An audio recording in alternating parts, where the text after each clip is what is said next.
Hello, everyone, and welcome back to another episode of Justin the Food Entrepreneur Show. I'm Justin Bizzarro. I'm your host. That's Bizzarro. For anyone who's out there, you can find us on Instagram at Justin Bizzarro or at Justin the Food Entrepreneurs. You can also find us on anywhere you listen to podcasts. I have not fixed it for the new YouTube podcasts yet. Since Google Podcasts has turned into YouTube Podcasts, I am still working on that. And I appreciate the audience letting me know that it is not populating on there. So I appreciate that. I'd like to welcome our guests from Bertram, Texas, Chris and Crystal.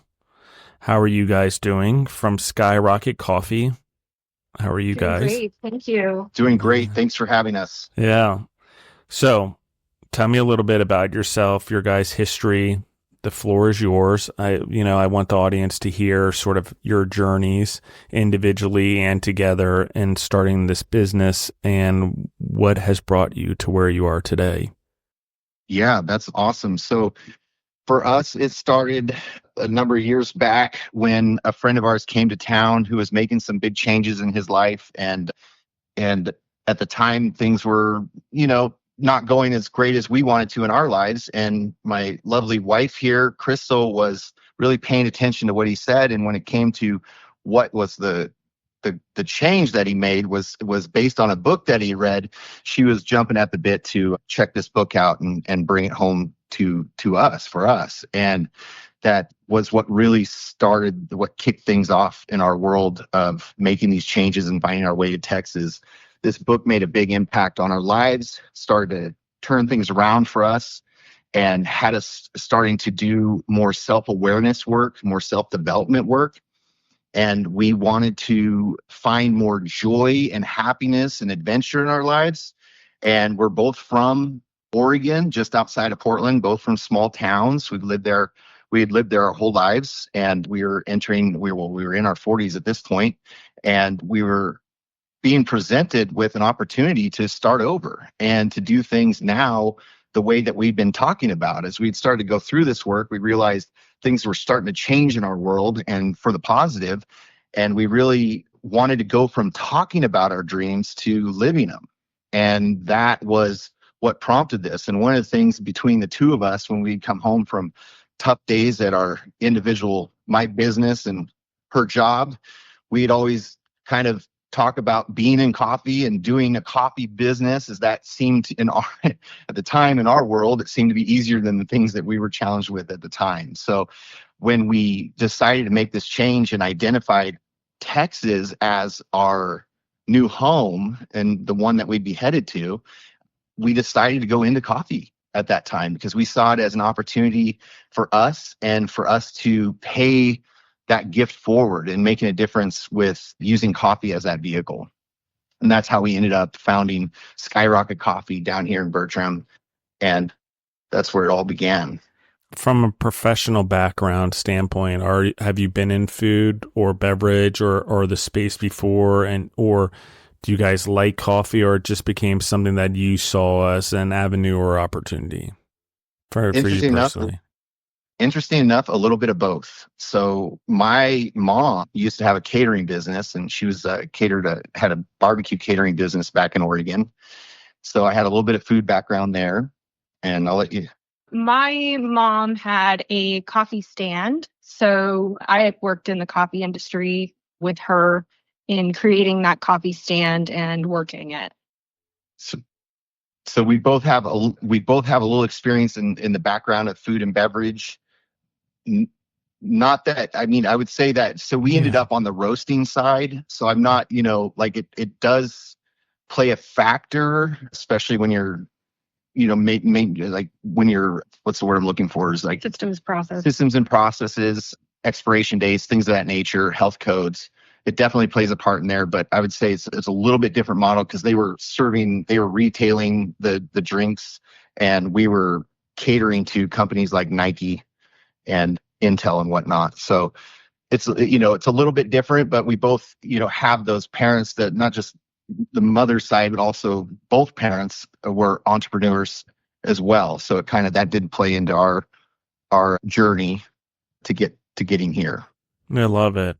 All right, so let's talk about the model a little bit. Let's talk about what you've brought to market. Different flavors or different profiles. Coffee's hard for me. I drink a lot of it, but I just don't know a lot about it. It wasn't in the food I was in. It's like baking. I did not bake. It's one of those things where the altitude difference and humidity and all that made it very difficult. So locally sourced a lot of that. But talk to me about coffee. Talk to me about flavor, different roasting, how you go to market, your clients or businesses, it sounds like. So what does that model look like? And I want to make sure we give time to Crystal as well to talk a little bit about her background as well. Absolutely. Do you want to start this one? Um, I would actually like to start. What's interesting enough is that when we were looking at the coffee business, we did intend on doing retail out of the gate. And it was on our drive down through crossing into Texas. We were in two separate vehicles. So we were doing our own thing on the road. And she calls me and says, "Hi, I need to stop and get some coffee." I said, "Okay, well, let me hit the search on the map here and let's find you a coffee shop." And we pulled into Longhorn Coffee, which is now known as Free Reign. At the time, they'd literally just been bought maybe a week or two before we pulled in there. And we started chatting with the ladies behind the counter and asking them questions because I saw one of the characters from Yellowstone on a shirt. And I thought, "Wow, gosh, I mean, this looks a lot like that guy. But this says Longhorn and that says Free. What's going on here?" And they explained to us what had transpired. And that's when we left there, we both got in the cars and took off. And we arrived back at the hotel at the next destination stop for that night as we were driving our way down to Central Texas. And I think it was like just after we got out of the car, I think both of us about the same time were like, "Why don't we just do coffee roasting? Why the stores? Why don't we do this?" And I said, so we're both immediately in agreement about this being the business model, that we would start with roasting for many different reasons, but for the ones at that point in time, this looked like something that we could start, and it wasn't going to it wasn't going to be labor intensive out of the gate while we got our footing. We'd been doing quite a bit of research, and we were, just coming out of that research phase at the time. And we realized that if you step right into that retail space, it's already a pretty evolved machine out there. And so to be competitive, we didn't see it going as smoothly as if we start on the roasting side and then maybe move to retail down the road. So we started to focus on the roasting. And when we got into the roasting, we learned that there's these different models of roasting machines. And we started to look at, well, okay, one of the key pieces when you're going to be starting a new brand and bringing a new product to market is, how are you going to differentiate yourselves from the pack, right? And that was what we were looking for. And we were also wanting to be sustainable in our model. And so we wanted something. I have this goal of being 100% solar powered. So I want to make sure that when we were building our facility that we were 100% electric. One of the reasons why we're down here in Texas, especially for the sunshine and powering that type of operation, you're going to need a lot of sun power. And we came across these electric roasting machines, and we started to test run them. And that was the point when we ran that first round of beans through the air roaster. We knew we had something that was different and, in our opinions, was just exceptional. It was an amazing tasting coffee. It was like all the flavor without the burnt taste, without the bitterness. It was smooth, and it just was packing a punch of flavor. So for us, air roasting is what makes us different in our model. And then when you go down to the different roasts, it's the different roasts, and then it's the different beans. So we source beans from all over the world. Our requirements there is certified organic. We'll bring samples in and sample the heck out of them to see what flavor profiles we like and what works best in our, with what we want out of the particular bean. So right now we're offering single origin Mexico Chiapas, Honduras Copan, and Papua New Guinea Chimbu region. And we like them mostly because they I think all three of them really have somewhat of a chocolatey note to them. but then each of them is also individual with its other tasting characteristics. So I'm hoping that's answering the question. I'm not going too far out in the weeds on that. Yeah, no, and weeds are fine. Because what I want to make sure is that we're talking about your business, A, but B, that the education and knowledge is there that actually gives teeth to what we're talking about, which is what you're doing. And so let's talk about regional preference. Let's talk about world sourcing. Like, do you have a preference on regions? Do you have a preference on areas? I'm in the single origin coffee. I get that. Love that. But talk to me a little bit about how you choose regions, how you sort of filter your way through choosing the three that are going on right now. So what does your selection process look like? Okay. So, and just so I clarify, without giving away the secret soup.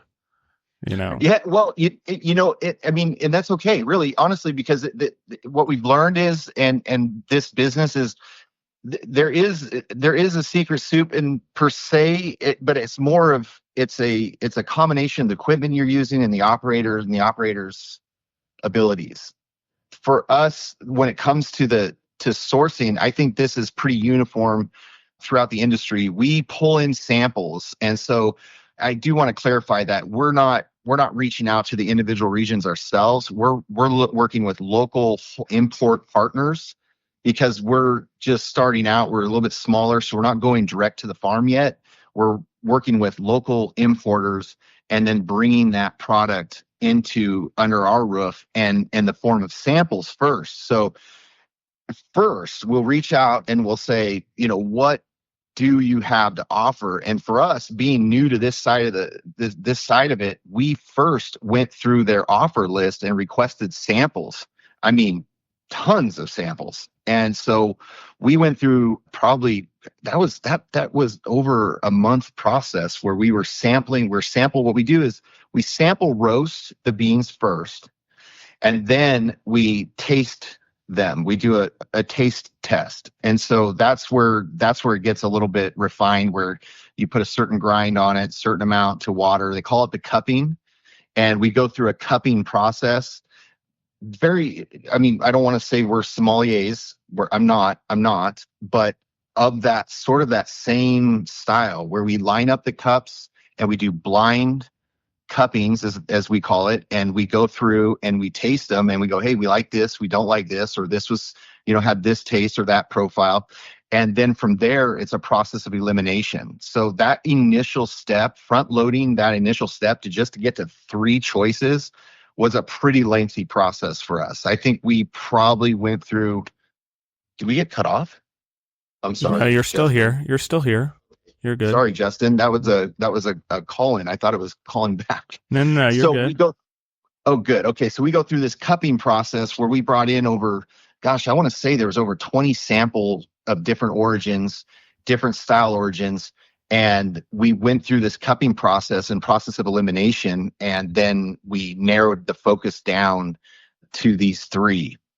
Little funny side note is Honduras wasn't even on our radar at the time. This is just a fun tidbit. The reason Honduras was not on our radar is because they did not have samples to give us. Organic samples. We are only interested in certified organic beans because that is, we're not just, it's not just about coffee for us. It's also that what you're putting in your body and also how it's being farmed in the world and what that's doing to our planet. So we are very specific about only offering certified organic beans. So yes, you're correct. They didn't have them at the time. But we also, that was just the funny story about that was our realtor that found us our location was the one that was like, well, are you going to have any Honduras? And we said, oh gosh, well, let's go look. And then it turned out to be one of our top sellers. It is an amazing coffee, has great chocolate notes to it, full body, very enjoyable cup. I think, well, hopefully we've got you some samples. I know we got that in there. So hopefully when you get a chance to try it, you'll see the same for yourself. Yeah, I know it was delivered. I have not tried it yet, but I am looking forward to it for sure. talk to me about the name of Skyrocket. Like, how did you come up with the name? What's the thought behind it? And then we'll go back and sort of talk about that in relation to the market that you're going after. Okay, so Skyrocket Coffee, actually, it took a while. So we probably have a notebook here somewhere that has about 1 million names in it. Yep. But Skyrocket Coffee was kind of born out of our personal development and our growth and where we wanted this business to go and the trajectory that we wanted it to be on. And so we were on a walk one evening and we were like, Skyrocket. So this Skyrocket, it was Skyrocket roast, Skyrocket roasting, Skyrocket coffee. So we finally landed on Skyrocket Coffee so that way, not only could we just be roasters, we could expand into coffee shops if that was, where we decided to go. Yeah, and the name, we were trying to combine that self-awareness, self-development aspect, because one thing we are is coffee with a cause. And right now, our main cause is supporting literacy programs that benefit communities all over the United States. And we are passionate readers. And so that was like at the time, it was the combination for the two. Yeah, and it was great when it came out, because gosh, if I could share the hundreds of other names, they just weren't going to cut it. Yeah. Talk to me about you mentioned the book and the transition that sort of took place, the internal transition that has now resulted in an external transition, including changing your geography. Talk to me about, because it's a significant pivot point for you guys, or tipping point, if you use, that example. So what's the difference between before and after in you guys, and why? Because I think it's important, because anyone can go through this at any age. I just want to anchor this for the audience. I think what you just said there is really, really great, because it's very true. That was about, I want to say it's about 6 years ago now, almost to 2019. And I think we should get right into it, because I think that is going to be the best help. I had a pretty good drinking. I was a very functional drinker. I could consume a lot of alcohol. And at the time, what's a weird thing about that is, these things in life you can have blinders on, and I didn't see it as a problem. I was a good 100+ pounds overweight, not happy. Things weren't going well. My business at the time was struggling, and I had this mentality like it was being done to me, like it was out there being done to me. And Crystal, my wife here, was, I'm so thankful that she had the awareness that there was a problem, because the one thing I can look back and clearly say is that I was headed towards a cliff and didn't even know. I wasn't even aware of it. And she had the foresight to see that there was a problem. And the universe is a funny thing. When you reach out to it and you ask for something, it has a funny way of showing you the answers. And I had a friend who lives in Colorado who is a very successful entrepreneur, and he wanted a pilot's license, but he had something in his past, a DUI in his past. And so the licensing group was like, you can't, you're going to have to give up drinking, and you're going to have to go through this rigorous testing. And so he had come to town, and he'd said, he had this goal, and he says, if you had asked me to quit eating broccoli, I wouldn't have a problem. But when you asked me to stop drinking alcohol, I realized I didn't want to do that. That I had a problem. And it wasn't many more words than that. Crystal, we're sitting across from him and his wife and at a bar. He's not drinking. We're drinking. And she says, "What's this book?" And I do want to, if it's okay, I would like to tell the audience that the book is This Naked Mind. And it's an extremely powerful book that just really shows you the ins and outs of drinking and how it works and this and that. And it's been the thing that I want to really share is that he read the book, quit. Crystal reads the book, quit. I read the book, quit. I none of us count days, none of us count back, none of us think about drinking anymore. That was the power of this book. And this isn't just my story. I've shared this with other friends of mine, other entrepreneurs. They've had the same success stories that I have. It's a very powerful, the way it's written, it's a very powerful book. I highly recommend it if you, and it's not like, we're not saying, hey, drinking problem, this or that. Just if something if you're listening to this and you hear something like, hey, that is interesting to me, then you probably want to pick it up. You're probably going to find some value out of it. And that's what it was for us. Once that was out of the way, there was like a fog was lifted. All of a sudden, there was a lot more energy. There was a lot more, like we were curious about ourselves. Like, well, if this was out of our way, what's next? And so we started to just dig in, and it was like book after book after. I mean, you can go over to our Instagram and check out our link to our Amazon link off our Instagram, and we have our book lists in there that people can see some of the other books that we've read. But we've just really picked up a passion for reading and learning about how we work as humans, self-awareness, different pieces. And to give your audience an example of what transpired since that point, my last business, we doubled the size inside of 2 years. We quadrupled inside of 2 years. We were on a move. Crystal went from, do you want to tell this portion? I don't want to tell you. I was actually in dental, and I'd gone as far as I could where I was. And so I had cleared that alcohol out of my life and was able to then ingest more books of areas that I needed to work on. And one of those was advancing myself so that I could be financially independent. And so I went and looked at what in dental could I do where I could make a lot more money. And within a year, I tripled my income just in the dental industry. So it's really powerful to clear that out and really kind of just get down to work on who I am, how I function, and clear out the things that aren't working for my life. Well, a lot of times it's the stripping away of the bad habits. It's forming good habits and identifying bad ones.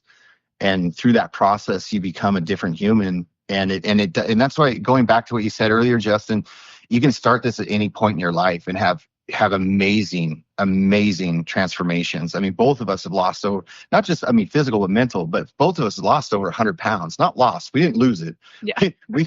we worked hard to get rid of it. And because I don't like saying lost, because I don't want to find it, but we've both changed our health habits and our reading habits, our educational habits, our personal habits in general. And that, I think is probably one of the keys in the entrepreneurial world. You need to have these habits. You got to have some good habits, right? You got to have, the exercise helps keep the mind clean, helps you keep motivated, helps you with the ability to do hard things. Continuing your education, that's the one thing that as an entrepreneur, I've learned the hard way, is that you have to continue educating yourself, whether it's about how you work as far as communication or leadership development, any of these skill sets, financial, or simply learning Instagram, learning social media. That is a new application to businesses, especially with our model being direct to consumer. We've had to learn the ropes of being successful and creating successful content. I'm not saying that we're there yet. We're still working on it, but it's a process of evolution. But I know it would be a lot harder if we didn't have that growth mindset. And that was what was born out of all of this, is that we were denying our mindset, our growth mindset, and we didn't even realize it. So yeah, that's how we got here. Yeah, what happens for us, not to us. I will agree that the ability to think clearly, rationally, not cloudedly, does have exponentially good momentum in one's life trajectory, compounding ripple effects. If one grows during the process, also they replace that sort of what I'll call a vacancy with something else. Same for me. I do not drink alcohol. It's something about 6 years ago that ended completely, something that about now 15 years ago that started disappearing from my life as over a decade. But it's for the sheer purpose of being able to function as an entrepreneur, having people rely on you, having to deal with emergencies when you're never expecting it, and being able to handle them with clear mindedness is important. And so in food, when you're delivering food 24/7, in my case, as we did, it just became harder and harder to deal with some of those things. And then it just became a lifestyle. Andy Frisella and 75 Hard, about 6 years ago, that also compounded it. And as I did the 75 Hard program, reading is involved in that. And same thing, I agree. Growth is always important. I had a great mentor that told me reading every day of a growth book is important. And even in 75 Hard, we do 10 pages a day. But before that, like when I was around 20 years old, I had someone tell me to read every day of something outside my normal schoolwork or normal work that would grow me in the direction that I wanted to grow. So I think that all of those things are important that we touched upon. You talked about literacy because you guys are avid readers now. So that's sort of where you're aiming, but it sounds like it's only right now. So what did you mean by that? Is it a growing thing that you guys sort of pick causes as you do things, or you pick multiple causes? Because I just want to give clarity to the audience on that point. Absolutely. Oh, absolutely. Yeah, so we've partnered with Reading is Fundamental, and they operate throughout all of the United States. And that was one of the big things that was really important to us, is we want to make sure that if we would be supporting a cause, we wanted to make sure it was operating in the United States and benefiting the people that, were of our not, I don't want to say our customer base, but like I want it to be benefiting us here. And so Reading is Fundamental has been around for many, many years. They're very well known, and the audience can, if they go to our website at skyrocketcoffee.com, on our mission page, we have a link to their information. We have a lot more of the statistics in that arena. That's who we partnered with. The reason that we went to supporting literacy, well, one, the statistics are shocking enough. So I highly encourage people to just go look at our page just so they can see the statistics. They're in the United States is absolutely shocking. But just one for you is that there's only one book per every 200 children in underprivileged communities. One book per 200 kids. That's wild, right? And so that was, a big piece to that, is because the reading that we do, that we like to promote and whatnot, is not capable if you don't have reading at a comprehensible level. If you're not able to comprehend or understand the words you're reading, or be able to comprehend them, it's not going to do a lot of good. So we saw that as a direct correlation of something that could be our that would fulfill on our mission of paying that gift of reading forward. So that's how we ended up there. Now, for the further things that we're developing in that arena, is that we're going to be sharing more of our personal journey throughout our personal Instagram pages, as well as somewhat on our business page, but more of it will probably be hosted on our personal pages of our own journey and the books, and just sharing the lessons and the applications that we've, what we've experienced from applying the learning to our own lives through these various books that we've read. So they'll be able to learn a little bit more there. But as far as the big cause, when you're buying our coffee, that's what's happening, is we're donating a portion of those proceeds to that literacy program, helping communities all over the United States. Why organic and why single source? Absolutely. So organic for two reasons. One, again, with our healthier lifestyle choices, we started to pay attention to what we're putting in our bodies. And so we want things that are chemical free. And that's that portion of organic. The other reason is we want to take care of the earth. We need to be more responsible. I think we can all agree that we need more responsibility in that field. And we don't want to add, we want to be buying and sourcing from farmers that are using all natural agricultural processes. So that was the reason for organic. And the single source was actually, here's the thing that's not always talked about in our industry, but a lot of times blends, as we know them, are typically a portion of quality bean to a lower quality bean mixed together.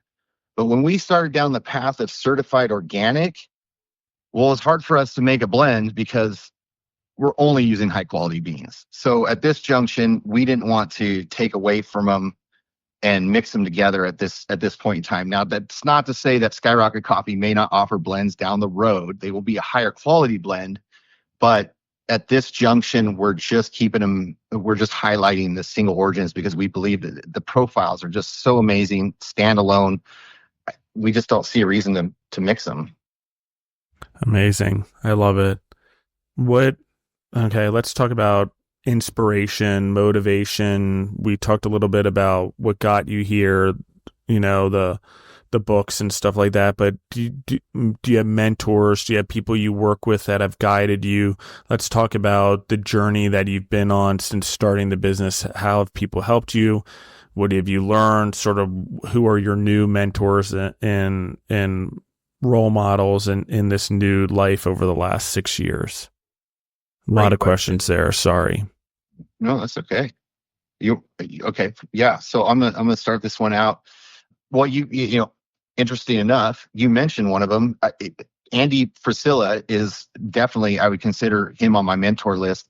I pick mentors from afar. I don't. One of the things coming out of that lifestyle I was living, I didn't have the right people around me, and that's something that you might encounter when you make some big life changes.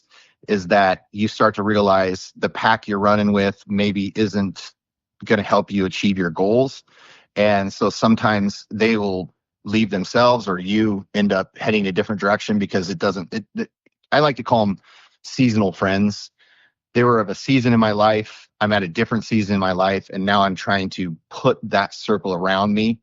And we up and relocated to a brand new state where we have one set of friends that live about an hour away from us, and they're entrepreneurs. And so we don't, it's a funny thing when you're in and I'm sure you know this, so speaking to your audience already is aware of this, but entrepreneur lifestyle, when you have entrepreneurial friends, isn't a lot of hanging out because we're all working really hard building our businesses, right?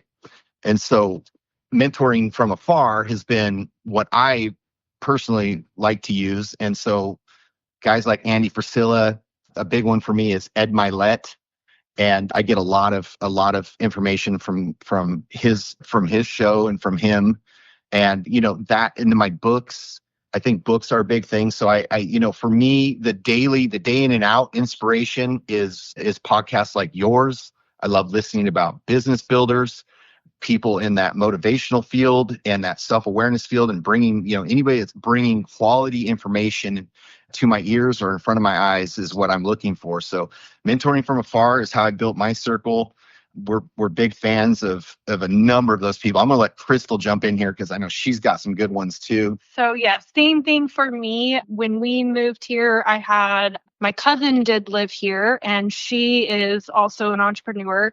She is just finishing up a book that's going to go live here on Amazon. I'm excited to read it. But so I had her here for a little bit as a mentor for me. But mostly it's podcasts and books. So, for me, it's a lot of Ed Milet, of course, Mel Robbins, Jamie Kern Lima, and Sarah Blakely. Oh, yes. Love those guys. Yeah. So we just do a lot of tuning into podcasts, master classes, those types of things to get the mentors that we need. Yeah, learning from those that have been successful and learning what made them successful, or what, just even getting on the radar of what kinds of information that they're consuming is always is like, that's my focus at this point. I think as you get to this part, like, in this business and whatnot, and in mostly in the lifestyle change, and really paying attention to who you surround yourself with and realizing how important that circle is, it starts to get a little smaller. So, that was just what I realized, and I'm okay with that, and what we focus on now is if this is a person that is going to be in our circle, it has to be a value proposition in the sense of, are you like-minded? Are you bettering yourself? Are you talking about your future and what you're up to? Or are you complaining? And are you negative? Are you, like, those are very important to me, because I just don't, you start to pay attention to where you spend your energy, where you focus it, who you're spending time with. And if it isn't moving me forward, then it just doesn't need to happen. It's not going to be a good fit for me. So I would just say this, that, even though we're in a new state and we talk to a lot of people and we're cordial and whatnot, we're very careful about who makes that inner circle, who we're going to actually spend time with. And so we keep it pretty small at this junction, because we're so focused on business building and just the changes that have, over the years, the last few years, I would say I don't think we were as technologically focused. So this has been a little bit of a learning curve. And I think that is where our attention is mostly focused on, is spending a lot of time learning. It's like every day. I mean, we just learn. And there's nothing, I love it. Absolutely love it. I'm developing skill sets, and we're becoming better entrepreneurs every day. And so when it comes to the friends and whatnot, mentoring from afar is the biggest, is where I keep things. And I agree on Ed Millett and Andy Frisella for sure, and the Arete Syndicate 100%. Anyone who follows me knows I've been a part of that since the very beginning, the original group. And so, all of those things matter in building foundations and mentors. You need a group of them, alive and dead, in reality and not in reality, those that you can touch and not touch. There's a reason Jesus had 12 apostles. It wasn't only so he could teach them and they could go on. It was also what they brought to him. And there's a reason there wasn't more than 12. And so, those are the things that, we just need to look at as humans. What do we surround ourselves? Are we constantly auditing our circle? Are the entrepreneurs in our circle now matter? Let me tell you why this matters historically. We go back to Europe in the 1800s or 18th century, whatever, 1800s, somewhere around there. I don't remember the dates exactly, but you have like Monet and Rembrandt and Pissarro, all these great painters, but everyone makes fun of them. No one likes them. They're like, what are you guys doing? What we do in Paris is not what we do in the world, and you guys are fools and you're laughed at, and all the competitions, they don't do very well. So instead, they form their own group of peers. Now, mind you, during this time, they're all a group of creative painters, entrepreneurs in a way of their time. They're trying to go into an industry, but they don't live by the industry standards. They're trying to change it. So they're supporting each other. Bread, water, breaking bread. When food wasn't as easily available as it is now, that's how we supported each other and showed love. We fed each other. We broke bread. They broke out. They started their own shows. They supported each other. They did it in a way that they all had things in common. They all believed that what they were doing, I think it's called impressionism. I'm not positive, but whatever. I'm not very good at art, just so everyone knows, not my specialty. Hence why I'm an entrepreneur. A lot of schooling, just not very good at it. Have to work very hard at it. But they eventually started their own art shows with each other as entrepreneurs. And now that group of individuals, there's every major art museum in the world has one of their paintings in it. They're probably, the collection of them are worth billions, if not trillions of dollars, all their artwork. And before, they were nobodies trying to figure it out, and people laughed at them and made fun of them because their art didn't fit in. But because they had a group of friends that felt the same way they did, and they only surrounded themselves with people that were in the same mindset, that were painting realistic things in the moment, their brush strokes weren't as clear, their imaging didn't meet up to the shadows and the standards of what was good art. But look what their friend group did. Now that group paintings are worth more than anyone probably 100 years before and 100 years after them, within reason. Obviously, there's a lot of great painters during that time. but that just gives an example of what a surrounding can do for your businesses even after you're gone. And it works in negative ways too.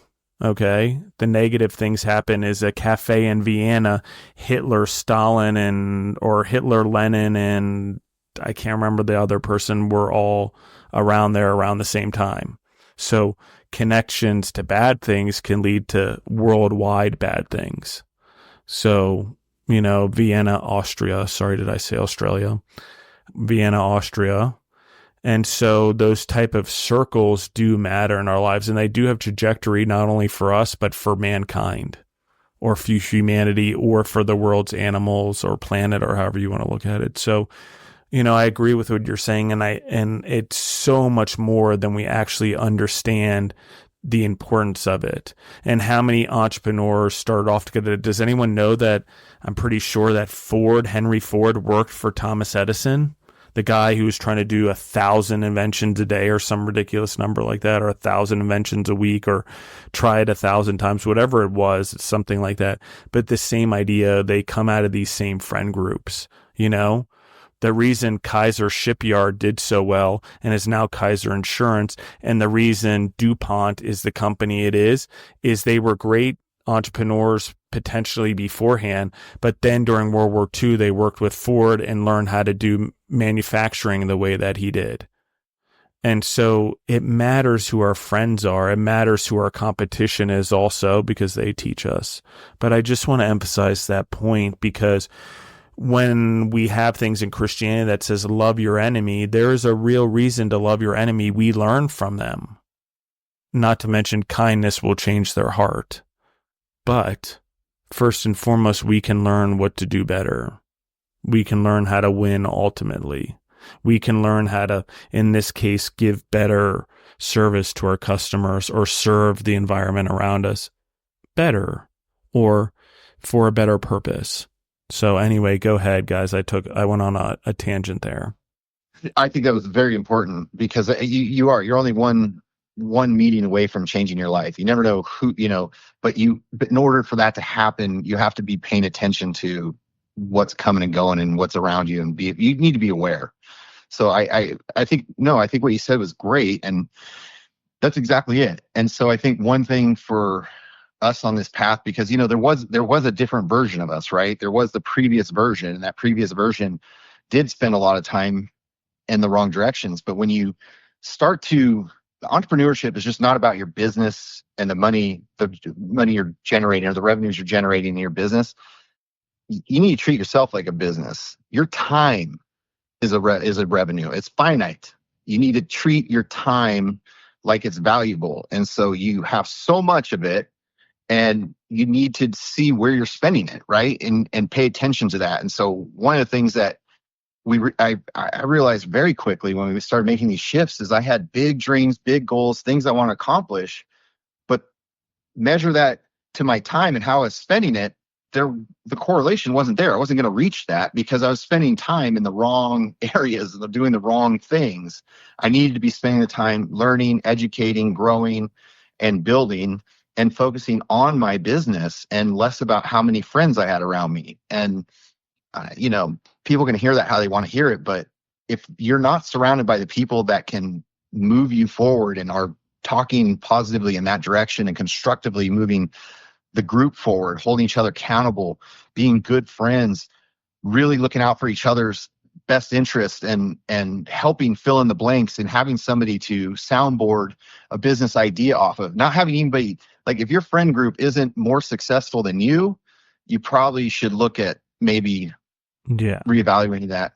I would just say that, because I think that that's been the biggest differentiator, is now I look for people that have really been successful, and I ask them, how'd you do it? What things are important to you? Kind of, much like what your podcast is doing for all of us, so we can hear different entrepreneurs' perspectives on how they've built themselves and built their companies. For us, it's just like we really realized it had started here. It started with us as people first. Then we could go out and build a great company, but we need to become those people first. And then that's when Skyrocket Coffee was born. Is once we had started to do that work, we saw a pathway, and that's, bring it back to coffee. That's how we saw it, as a vehicle to do good in the world. and to really make our impact, make our difference. Because at the end of the day, that's all we want to do. We love this work. We are very much involved in developing ourselves, as we probably said throughout this conversation, and it's important to us, and we want it for everybody. We want everybody to get a shot at it, or try it, or pick a book up and learn something you didn't know previous. Some people are great about asking for help, and others, like myself, aren't. I wasn't. And so developing that ability to go out and get the answers from qualified resources changed my life. And now I look back and I go, gosh, I wish I could have had this at 20, 21. I'd say younger, but I think it was right around that area where you start to get your own independence for many. Things have changed over the years. Like we were talking about your story previous, that's amazing. At such a young age, you're out there in the big world. But for a lot of these guys, especially in our last endeavor, we noticed there was a life education missing. And, we were kind of a stopping point, or not a stopping point, but an in-between point where we attracted a lot of younger people in that 21 to 28 range that were just a little bit lost. They really didn't know where to go. College maybe wasn't calling their name, or they weren't really focused on that, but they didn't really know what they wanted to do. And I'm going, hey, come here and let's introduce you to this work. Start doing this work while we're doing this work, and let's see what happens. And when we parted, one of them, he was, gosh, I can't remember what he was doing prior to, but he headed off to Florida to become a pilot. He's 24 years old. He's going to go become a personal pilot, commercial personal pilot. Amazing life ahead of him. The other one went on to become LA Fitness in the Portland area, one of their top trainers. He is incredible. I mean, he's incredible fitness. It was so funny because he was kind of just like, what am I going to do in this? I said, oh gosh, you have such a talent for this. And he went off and became this amazing trainer for LA Fitness. I don't even know where he's at now. I mean, I'm sure he's climbing the ranks over there. And the third went on to be a six-figure salesman. And, it was all but when they came to me, they were lost. I mean, lost, like, what am I going to do with my life? Where am I going to go? And, I just always have one rule when we're building teams and culture and stuff, is that, hey, I would love it if we're family till the end, if we're together till the end, and that would be great. But sometimes, as we grow up and as we grow, we want to go off and do other things. So my only requirement is that you leave me better than I found you. So as long as you learn something before you leave, that's all that matters to me. And that was the birth of my purpose, really finding what I want to do in this world. And that's, again, why coffee. I love that. I love being that mentor to the younger generation, because I was really lost. And when you asked about mentors, I didn't have any mentors when I was young, and we didn't have the power of the internet. The internet is such a beautiful thing now, and can bring podcasts like this into your earbuds. It can bring so much information to your fingertips if you're willing, if you know how to look it up or look for it. And we didn't always have that. A lot of the guys and I bet you probably hear a ton of these stories. I know you hear guys like Ed Milet talk about this. It was like the Tony Robbins tapes. Well, I would have loved to have the Tony Robbins tapes, but they were really expensive back in the day when I was their age. And so my family, we weren't doing that well. We didn't have those types of things. But now, this information is free. The stuff that used to pay hundreds of dollars for a little recorded, 6-tape. You remember? I'm right, Justin. You know what I'm talking about. Yeah, I do. I had them for sure. You had them, right? Yeah. I had maybe a couple of books, but I didn't have all of that. And I just think that nowadays, with all the information at our fingertips, it's just about helping some find it and understand it and get it in, start paying attention to it. Because it's, the sooner you can figure out your path to your potential, or the starting point, find that opening and jump on that path, it's an amazing ride. And the sky's, I wouldn't even say the sky's the limit. I mean, there just is no limit. It's limitless. And it's going to make for a much better journey through life.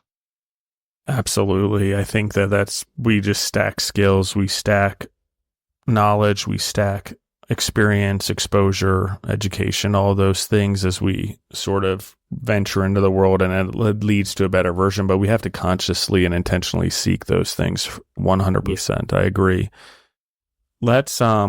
I'm definitely going to ask you guys to come on for another episode and use the calendar to sign up for a part 2, and anyone in the audience listening in. And if you're a food, beverage, nutrition entrepreneur, or farmer, or restaurateur, anything you guys want to call ourselves, and consumer packaged goods, anything like that, click on the link. There's a calendar there. You can sign up to be on the show. Not a problem. I look you guys up on Instagram and verify stuff all the time. Anyone who goes that route. So, but yeah, I definitely want to have you guys back on. But as we're finishing off this episode, what do you feel from your experience recently, or as entrepreneurs or as leaders? And each of you can answer and take some time to answer. But what do you think is the thing that you could offer the audience, or something you've learned over the last 6 years, or in this particular space, or overall, that would benefit the audience the most? I'm going to say, if you don't have it already, definitely adopt a growth mindset. Adopt a growth mindset. Being an entrepreneur, developing your leadership skills, your communication skills. I mean, communication, it's hard, Justin, to put that into like one thing. There's like so many. Understanding that the learning never ends. So embrace it, because it's fun. I wouldn't want it any other way. Even with all the trials and tribulations and ups and downs and uncertainties and all the things that encompass being an entrepreneur, I would say the thing that's going to help out the most, in my opinion, would be to adopt that growth mindset early on. And if you're not sure what that is, there's an excellent book out there for that. It's called Mindset. But it really explains the difference and explains what that is. And I think that having that real in-depth understanding is key. It's really key. I think once I understood that, it was like, okay, so this is the game. This is it. There isn't like, let's work hard for a little while and then we're going to put our feet up and put the umbrella drink on the beach. And that's not entrepreneurship. That's just not it. And the journey is really the best part. The process is the best part. Not when you arrive at the goal. That's the payoff. But you really enjoy the journey. But I agree with that 100%. That growth mindset is so important. But also being able to step back from yourself to view yourself. So however you do that, with meditation, sitting quietly, going for a walk, just being able to step back and review how you are is super important as well. Just so that way, you can be, okay, what's working in my life? What's not working in my life? And start to really work on the things that just are not working. And then, that goes with the growth mindset of just being able to review those things and then say, okay, well, now I can go and find the materials that I need to work on whatever it is that I need to work on. Excellent. I love it. I agree 100% with both. And I appreciate you guys coming on the show. Where can they find you guys online? How can they get involved with what you guys are doing? And how can they reach out to you guys if they have questions? Absolutely. So skyrocketcoffee.com is our website, and there that they can hit us in the contact forms. There's a few different spots on there, and if they want to use the wholesale form, I think, or we have a contact form on there, they can start there. And then we are on Instagram, Facebook, and TikTok, and they can find us on those. I'm just so the easiest way is to use the website and just click on the links, and they'll take you right to them. The one I can think of off the top of my head would be Skyrocket. For Instagram is Skyrocket_coffee, and that will take you to our Instagram account. But for all 3 social platforms, please travel to the website. That'll also is a great place, again, for more on our mission, that we go into depth in the statistics. I just can't stress enough, the statistics of what's going on in the United States as far as literacy goes is absolutely mind-blowing. And we're very happy to be a part of this and making an impact in that department. So please travel over to the website and peruse that information. And that's the best places for now. Thank you guys. And go ahead. Oh, I was gonna say, by the next time we talk, we'll be in, I'd imagine, well, we'll probably be in Amazon at that time. We are going onto Amazon, and then we'll be traveling to some stores, but we don't have that quite. That's still, a lot of that's still in the works at this time. So website's the best. Very cool. Well, thank you guys for coming on the show. I appreciate it. Thank you guys in the audience listening in, and everyone listening in. Everyone always asks how you can support the show or how you can support the guest. Obviously, shopping and showing your patronage to the guest is one, but obviously sharing the episode, sharing, commenting, liking on whatever avenue you're listening to, that matters too. Liking, subscribing to the show, that helps me. Obviously, in spreading the message, the more entrepreneurs that can hear and learn from each other, the better we are. That's the purpose of this show. And so getting the voices out there, getting the messages out there, and the education and knowledge out there is important. So I thank you guys for all the support. I love you guys. Keep listening in. Again, you can find us on Spotify, Apple Podcasts, or anywhere else you grow yourself through podcasts. So thanks for listening in, and we're out.